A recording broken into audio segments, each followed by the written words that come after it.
What's going on, everybody? Mr. Debt here. Thank you for stopping by my channel. Today's video is going to be a sequel on the previous video I made, which was the 7 big financial and common mistakes people, including myself, have made. And this will help give you advice and tips on avoiding those mistakes.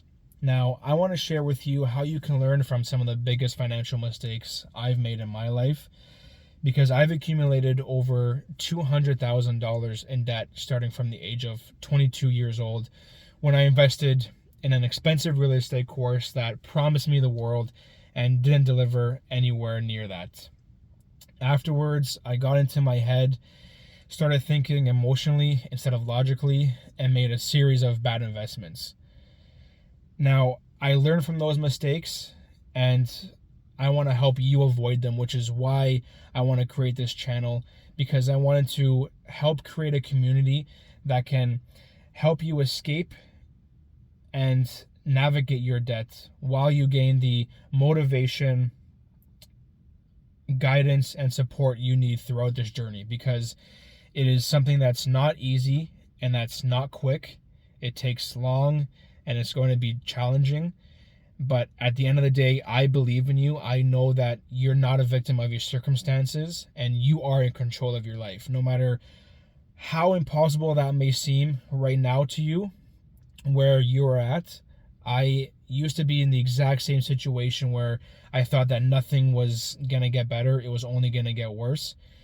And the fact that I was able to get to the point that I'm at from where I was in the future, I have faith in you guys as well. And the 7 big mistakes that I talked about previously was being impulsive with money, not trusting your gut, not saving for emergency funds, living above your means, not investing when you're young, taking on too much debt, and not budgeting. Now, how to not be impulsive with money. Being impulsive with money leads to overspending and having lack of control over your finances. And to avoid that, it's really important to create a budget and stick to it. You know, before making any purchases, take the moment to think and really decide on if it's a want or if it's a need. Consider the long-term impact of that purchase and whether it aligns with your financial goals. You know, I feel that learning to be impulsive or learning to not be impulsive with money really ties into trusting your gut. Because at the end of the day, trusting your gut, if something doesn't feel right, it's really important to listen to that feeling and investigate further.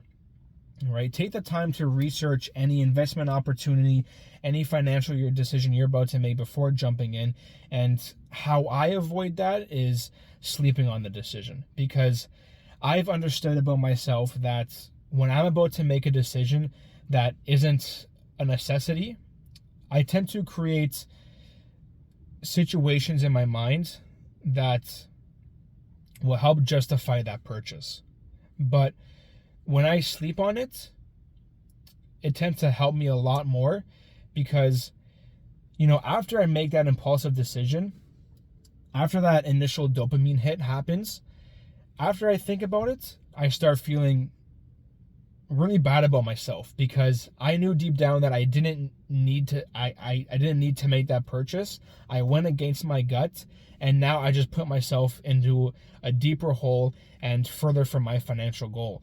But in order to counteract that, I sleep on it, and when I wake up, I find a solution to the situation that I've created, and I feel better about myself because that solution has been thought of.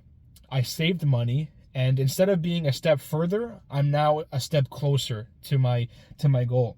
And it's just really seeking advice from a trusted source that can be helpful in making that informed decision. Now, how can you save for an emergency fund? Saving for an emergency fund, you should be aiming to save about 3 to 6 months worth of expenses that can help from any unexpected job loss, medical emergency, or any other unforeseen expenses that will come along, because at the end of the day, the road to becoming debt free is going to be filled with speed bumps and potholes, and having that cushion can help fill those bumps in the road, and can really help navigate and give you that peace of mind. Because when those, it's not an if, it's a when those unexpected expenses come out, instead of digging into your credit cards or your lines of credit and digging that hole deeper, you know that you have that peace of mind where, okay, fine, I have something saved up. And in order to save up, and in order to start saving up, what you can do is go to your bank, open up a separate savings account, and set up automated payments that stop when you hit that certain goal. Right? Once you hit that certain goal, don't touch that account unless you absolutely need to. Unless there was an unexpected expense that is outside of your budget, that is a necessity. And once you take out that money, make sure to replenish it as soon as you can. Now, learning to live below your means is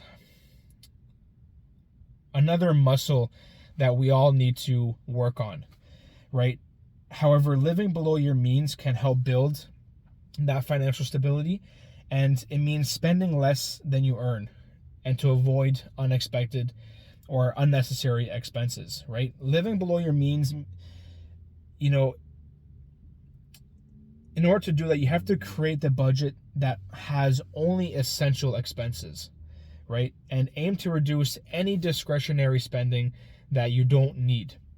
Considering ways to increase your income through side hustles or additional job opportunities in your career that you already have, which brings us to, or which can lead to, investing.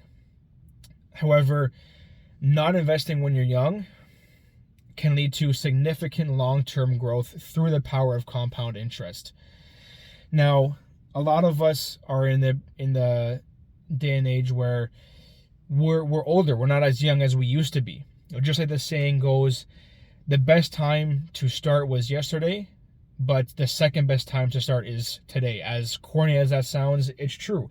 There is no point in beating yourself up because of you not starting before. That was your journey. You're here now, and this is where you're at because this is your path in life, right? The memories you made, the decisions you made previously to spend the money, that's already gone. There's no point in dwelling on that. But you can start by educating yourself on different investment options available to you and the level of risks that are associated with them.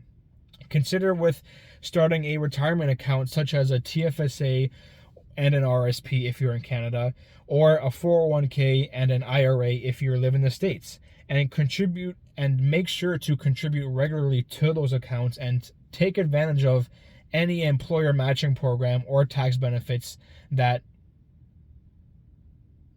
come your way. Now, avoiding debt and how to avoid debt. While some types of debt, such as mortgages and student loans, can be considered good debt, those same debts can be considered bad debts if you go above your means. If you take on a debt, or if you take on a mortgage that you don't need, and if you stay in school longer than you have to, that can be considered bad debt down the road, right? But it's important to avoid taking on more debt than is absolutely necessary, and to avoid debt, prioritize living below your means, saving for the emergency funds, budget that includes debt repayments as a priority, and avoid high interest debts such as credit cards, lines of credit, and consider alternates such as personal loans with the lower interest rates if you have to, if you don't have that emergency fund saved up and you have to get money from another source. Now, how to budget, which brings us to our final point. Creating and sticking to a budget is essential for financial success because it starts by tracking your income and your expenses and categorize exactly where everything's going. Identify areas where you can cut back and allocate funds towards your financial goals, such as repayments, saving for the emergency funds, and investing. Consider using budget apps, or even just make a spreadsheet that is easier and more manageable. I like to the Excel sheet that I created is just a one-page sheet where I have all my numbers on that one page. People nowadays try to convolute the whole experience, try to make it a lot more difficult by adding these pie charts and graphs and overpopulating the sheet.